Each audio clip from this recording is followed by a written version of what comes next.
Hello students. तो important question की series में हम आज शुरू करने वाले हैं रसायन विज्ञान। तो रसायन विज्ञान हम शुरू करने वाले हैं और इसमें भी केवल इम्पोर्टेंट क्वेश्चन ही करेंगे जो कि बोर्ड एग्जाम के लिए काफ़ी इम्पोर्टेंट होंगे। तो हम इसकी आज पहली यूनिट स्टार्ट कर रहे हैं और जो कि है विलयन पार्ट। और विलयन पार्ट से जो इम्पोर्टेंट क्वेश्चन होंगे हम उनको यहाँ पर देखने वाले हैं। तो आज हम यहाँ से क्या सीखेंगे, इस पार्ट से अंक के क्वेश्चन ज़्यादा आते हैं तो हम अंक के क्वेश्चन के लिए यहाँ से आज सीखेंगे नंबर 1 मोलरता और इससे बनने वाले जो सवाल हैं वो, और अगले नंबर पर हम सीखेंगे मोललता, ये वाली। तो दोनों की डेफिनेशन देखेंगे और इनसे जो अंक के क्वेश्चन बनते हैं उनको हम सॉल्व करेंगे। तो चलते हैं हम अपनी नोटबुक के पास और बने रहिए। तो चलते हैं हम अपनी नोटबुक के पास आ गए हैं और यहाँ से हम देखो इसकी डेफिनेशन लिखेंगे। तो हम सरल परिभाषा में यहाँ पे जानेंगे मोलरता क्या होती है। तो मोलरता होती है हमारी, मान लो हमारे पास कोई विलयन है तो किसी विलयन में उपस्थित विलय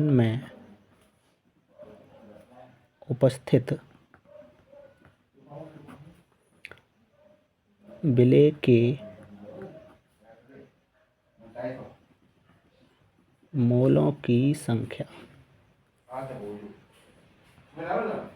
मोलों की संख्या तो किसी विलयन में उपस्थित विलय के मोलों की संख्या उस विलयन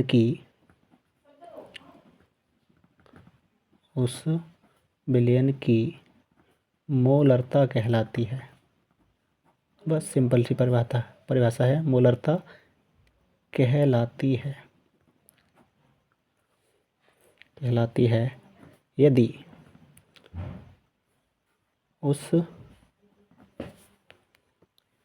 यदि उस विलयन की मात्रा 1 लीटर हो। तो एक तो डेफिनेशन ये बन सकती है हमारी सिंपल से तरीके से, और एक दूसरी और डेफिनेशन है, या तो इसको याद कर लेना या फिर उसको याद कर लो। दूसरी परिभाषा हम लिखेंगे किसी विलयन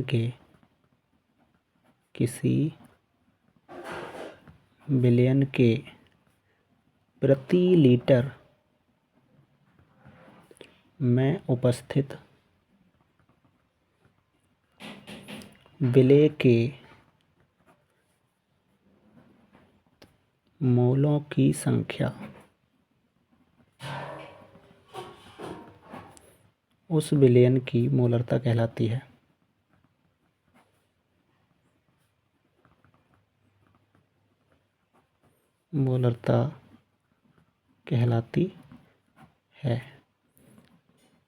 तो यहाँ तो ऊपर वाली परिभाषा याद कर सकते हो या फिर नीचे वाली याद कर सकते हो, यानी कि विलयन 1 लीटर होना चाहिए और 1 लीटर विलयन में जितने मोल घुले हुए हैं वो उस विलयन की मोलरता कहलाती है। और इसे हम कैपिटल M से प्रदर्शित करते हैं या दर्शाते हैं,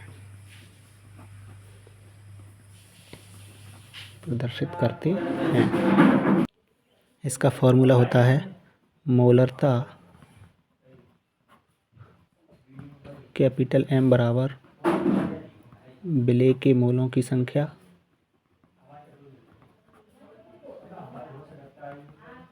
और बट्टे विलयन का आयतन,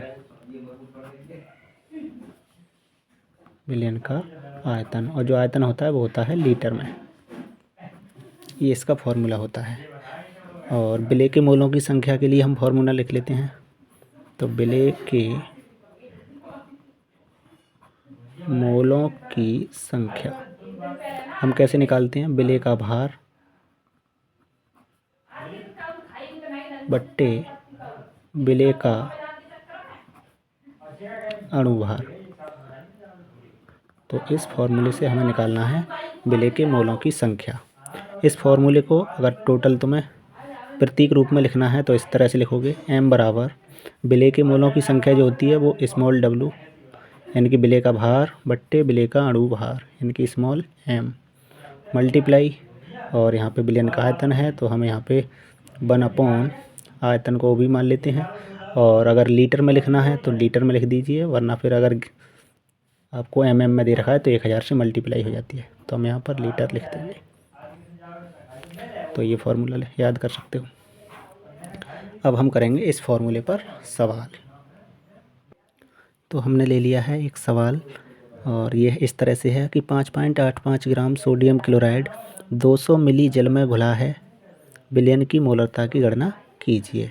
तो हमें मोलरता की गणना करनी है। तो सबसे पहले हम क्या करेंगे, फार्मूला लिखेंगे। तो फार्मूला था हमारे पास m बराबर small w upon small m multiply 1 upon OV और ये था लीटर में। तो हम यहाँ पर लीटर लिख देंगे। अब यहाँ पे स्मॉल w और स्मॉल m क्या है, तो यहाँ पे स्मॉल w है विलेय का भार और ये है विलेय का अणु भार। तो विलेय होता क्या है, तो विलेय वो होता है जिस चीज़ को, यानी कि जिसकी मात्रा कम होती है, ऐसे याद कर सकते हो, जिसकी कम होती है उसको विलेय बोलते हैं, जिसकी ज़्यादा होती है उसको विलायक बोलते हैं। अब यहाँ पर देखो, या फिर जिसको घोला जाता है वो विलेय और जिसमें घोला जाता है वो विलयन कहलाता है, यानी कि हमारा टोटल आयतन कहलाता है। तो हमारे पास 5.85 ग्राम सोडियम क्लोराइड है। तो सोडियम क्लोराइड होता है NaCl। तो NaCl का हम पहले अणु भार निकालेंगे। तो NaCl का अणु भार,